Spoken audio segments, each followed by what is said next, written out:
chocolate inside. Definitely not Cadbury cream eggs. Those Lindt eggs with the little sort of red wrappings. The name's going to escape me. It's like Lindor in my left ear. There we are. Oh, Lindor. Is it not Lindt then? It's Lindor, is it? Yeah. Lindor by Lindt, I think. Okay. There we are. Other egg brands are available. David, the director, you really have helped. Thank you so much. It appears as I'm just talking to myself now on television. But let's talk about what's happening in the papers. We're going to get on to all sorts, including kind of second jobs in Parliament in a few moments' time. But actually, two front pages that are putting pressure on more Downing Street than Parliament is both the Mail and the Telegraph, and kind of talks about what's going on in the Labour Party following the Supreme Court judgment. Yeah, well, this was a landmark judgment, wasn't it? And I think it's important that people pay proper attention to it and don't just, if it doesn't suit their narrative, slam the judges, because all sides in political conversations sometimes do that, and you've got to be consistent. However, there are obviously big implications that may flow from it, and this is now the fallout from it. How do we interpret that Supreme Court judgment? How will Number 10 respond? They've welcomed it so far. The front page of the Mail is saying that Starmer needed to come out and speak in his voice about it, and there have been these WhatsApp messages that have been the subject of some stories in the last couple of days involving a couple of Labour ministers who seem on the face of it to be quite concerned about the judgment and its implications for trans people. And there will be lots of trans people around the country who will be very concerned about what this means for them, because the judgment basically said that the Equality Act of 2010, when it talks about women or sex, it's talking about biology. Yeah. In other words, a woman is someone who is biologically female. How that now is interpreted in the way we all live our daily lives seems to be, to some extent at least, up for grabs, even though one side is saying it was emphatically clear.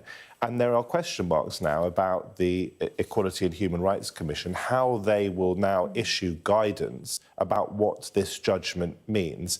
For example, if you are a trans person, what spaces are you or are you not entitled to use? And this is a fundamental question for, yes, a tiny minority of people, but nonetheless a fundamental question for our fellow human beings. Thoughts? Yeah, I think that's summed up perfectly. And I think some of the way that this conversation between Labour ministers has been portrayed by these papers, they're calling them plotters, saying they're going to try and thwart the court judgment. Actually, what it sounds like is you have a handful of ministers who are concerned about where this leaves trans people and want to make sure they're speaking to the relevant minister who's in charge of equalities. That is an extremely reasonable reaction for government ministers, based on this landmark ruling, to be concerned about what this means in practice for trans people. And I think the coverage actually is quite hysterical. I think it's quite unfair to describe these ministers who are just doing their job, making sure that they understand the guidance clearly. And of course, this is a social issue. Social issues in politics are often left by politicians to be matters of conscience, and there is often an understanding within parties that within those parties politicians will feel different ways. So I think the idea that Starmer should come out and, there's in one of these articles it suggests, there's no suggestion that he'll punish these ministers for having concerns. I mean, that would be an extraordinary thing for him to do. And I think, wanting Starmer to make a statement on this himself, we have to digest this, we have to understand the guidance, and I think it's absolutely fair enough that ministers would have concerns on both sides of the judgment and want to know what it means for trans people and women. And there are, as we know, there are a competing set of rights here. As a man, of course I've got to listen, and we all should listen to those women, and it's not all women, but those women who have very serious concerns about trans women being able to use some of their spaces. But that doesn't mean that we then wash our hands of trans people who also have rights and who also need to go to the loo or use changing rooms. If you, for example, have transitioned, it doesn't mean that you've changed your sex, but if you have transitioned, you've undergone surgery, and you look and feel and are, to almost all intents and purposes, a woman, where to get changed or go to the loo. And these questions aren't going to go away. And the government, I think, I mean, the politics of this, there are lots of politics of it, but Starmer does, I imagine, not want to sort of be seen to be too woke, to use that dreadful word, or caving to the trans lobby, so-called. And he doesn't want to give ground to Kemi Badenoch, he doesn't want to give ground to Nigel Farage.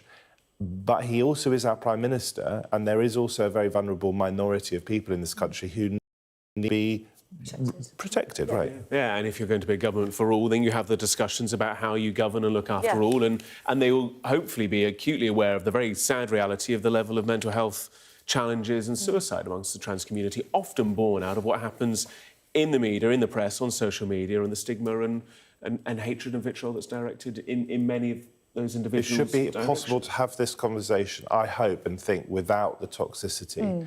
You can be a woman or indeed a man who is concerned for single-sex spaces without stigmatising and hating on people who have undergone the sort of procedures that I've just mentioned. To deliberately call someone a man who has struggled with their identity or is very clear about their identity, that although they were born a man and are still biologically male, they want to be a woman, feel that they are a woman. In individual cases, to point to that person and say, you're a bloke, you don't need to do that in order to hold on to the realities of biological sex. Yeah, I think that's completely right. It's a level of cruelty, and I think when you see headlines like that, where they're almost trying to create, you know, an image of people who are caring about trans rights or worried about this ruling as somehow plotting or being, you know, in some ways trying to thwart what the public good is. I think it's just a really unhelpful narrative that worsens this divide and this conflict between the trans community and, you know... And they're democratically elected politicians. Yes, yes. And the For You page of a certain social media platform does not help in some of this at all. I'm afraid we're going to have to save some more to the next hour. We've done too much, but bless you both. Stay with us. Stay with us as well here on Sky News. We'll bring you the weather.